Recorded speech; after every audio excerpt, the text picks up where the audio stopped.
Hello, and welcome to this quick tutorial video brought to you by the Dashboards and Analytics team at the University of Maryland. In this tutorial, I'm going to show you how to set a startup dashboard.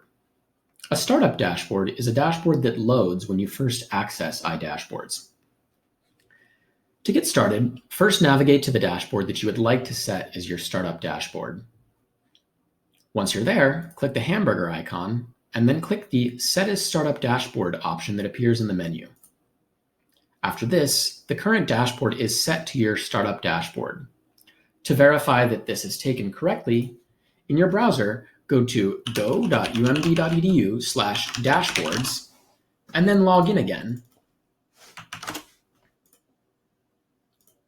Once you log in again, you'll notice that this dashboard that you had previously selected as your startup dashboard opens on login.